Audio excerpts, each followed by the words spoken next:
ভূমধ্যসাগরে গর্জে উঠেছে যুদ্ধজাহাজ, আকাশে যুদ্ধবিমান আর পানিতে সাবমেরিনের টহল।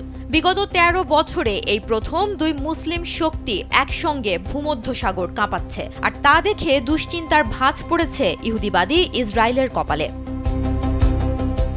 দোহায় ইসরায়েলের বিমান হামলা আর তাতে প্রকাশ্য মার্কিন সমর্থন যেন পুরো পশ্চিম এশিয়াকে এক অস্থিতিশীল পরিস্থিতির দিকে ঠেলে দিয়েছে, বাড়িয়েছে উত্তেজনা।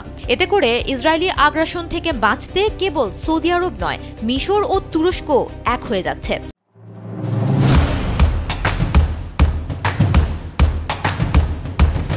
এছাড়াও সিরিয়ার আসাদ সরকারের পতনের পর থেকেই তুরস্ক ও মিশর মধ্যপ্রাচ্যের প্রধান খেলোয়াড় হিসেবে নিজেদের অবস্থান সুদৃঢ় করতে মরিয়া। এরই অংশ হিসেবে তারা আয়োজন করেছে যৌথ সামরিক মহড়ার।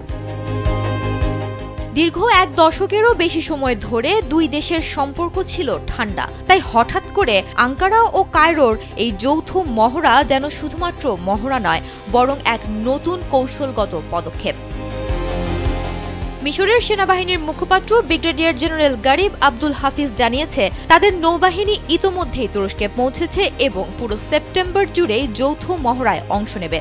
তুরস্কের প্রতিরক্ষা মন্ত্রণালয় এক ঘোষণা দিয়ে জানিয়েছে, এই যৌথ মহড়ার নাম রাখা হয়েছে আরবিতে বাহর আল সাদাকা বা মৈত্রীয় সাগর, যা ২২ থেকে ২৬ সেপ্টেম্বর পর্যন্ত পূর্ব ভূমধ্যসাগরে চলবে। এ প্রসঙ্গে আরবি দৈনিক রায় আল ইয়াউম লিখেছে, মহড়ার পেছনে সবচেয়ে গুরুত্বপূর্ণ কারণ হল নতুন আঞ্চলিক জোট। ওদিকে এ প্রসঙ্গে ইসরায়েলি হিব্রু দৈনিক মারিভো সতর্ক করে লিখেছেন, সিনাই উপদ্বীপে এই মিশরীয় সেনা মোতায়েন এবং তুরস্ক ও মিশরের মধ্যে যৌথ সামরিক মহড়া পুনরায় শুরু হওয়ায় আঞ্চলিক শক্তির ভারসাম্যে নতুন পরিবর্তনের ইঙ্গিত মিলছে। কেননা তুরস্ক ও মিশর পশ্চিম এশিয়ার দুটি বড় শক্তি, তাদের সামরিক সহযোগিতা ইসরায়েলের বিরুদ্ধে একটি নতুন ভারসাম্য গড়ে তুলতে পারে।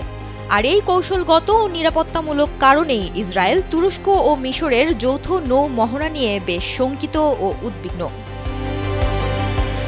তুরস্কের অত্যাধুনিক ড্রোন, ক্ষেপণাস্ত্র ও বিমান শক্তি আর মিশরের বিশাল সেনাবাহিনী একত্রে ইসরায়েলের জন্য সরাসরি সামরিক চ্যালেঞ্জ তৈরি করতে পারে। আর যৌথ মহড়ার অর্থ হল সমুদ্র ও আকাশসীমায় এই দুই দেশের প্রভাব বৃদ্ধি করা, এবং এতে করে ইসরায়েলের প্রবেশাধিকার সীমিত হয়ে যেতে পারে। পাশাপাশি গাজা, সিরিয়া কিংবা সমুদ্র সীমা যেখানেই হোক, তুরস্ক ও মিশরের নতুন ঘনিষ্ঠতা ইসরায়েলের জন্য প্রত্যক্ষ হুমকি হয়ে উঠতে পারে।